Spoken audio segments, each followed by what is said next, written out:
Hi, this is W. Eric Martin with Board Game Geek News, here with Phil Reed from Steve Jackson Games to point out a tiny little game that's in the Gen Con 2012 case at Steve Jackson's booth. Car Wars 2013. It's got a question mark on the price tag. It does have a question mark on the price tag because we haven't started work on this yet. Once Ogre's out of the way, off to print, and under control, we're going to launch a private forum for the Kickstarter backers of Ogre, where we're going to discuss what is Car Wars. How many phases is it? What size are the counters? Does it have maps? Does it have minis? I mean, what is Car Wars? And it's those discussions with fans that's going to decide what the price point is, how big the game is, and then next year, early next year, we're going to run a Kickstarter project for Car Wars. And it won't be like Ogre where we say, oh, $20,000, which that was just us using Kickstarter as a pre-order method because we were making the game no matter what. No, Car Wars will be a real goal that it's got to meet it or else the game's not happening. Right. But the goal is to ship the game at the end of 2013.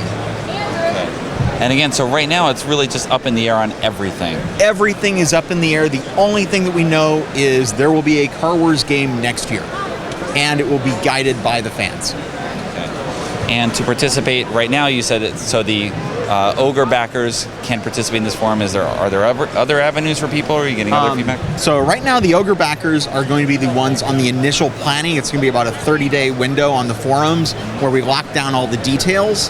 And then when the Kickstarter project launches, we'll start refining things, and all of the Kickstarter supporters at that point for Car Wars and anyone from the Ogre project who comes with us will decide everything, and we'll make a game together, basically. I mean, my plan is I'll upload rules to the web, into the forums, and everybody will read and play and test and tell us, no, let's change this, let's change that. And we'll create a game together. It'll be great. I mean, I played Car Wars all the time back in high school in the 80s, so I'm kind of excited. I've been wanting to do this one for years. 5 years now, 4 or 5 years, people on Twitter and forums, and we're going back and forth, and they're like, why aren't you working on Car Wars? I'm like, I can't work on Car Wars. I'm working on other things.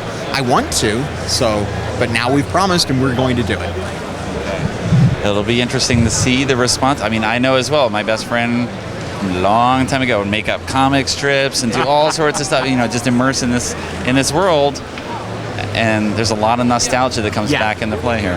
There's a lot of fun in the Car Wars world, and just the concept, the basic cars with guns, is a fun, exciting thing. Because every day when I drive to work, I want a gun on my car because there's somebody who needs it. Well, we have a game for that. So it's a little bit more socially acceptable. And that's how you work on the stretch goals. You were actually going to deliver this inside a car with guns attached to it. I think that's the $1 billion stretch goal or something, though. We'll see how it goes. Thanks, Eric.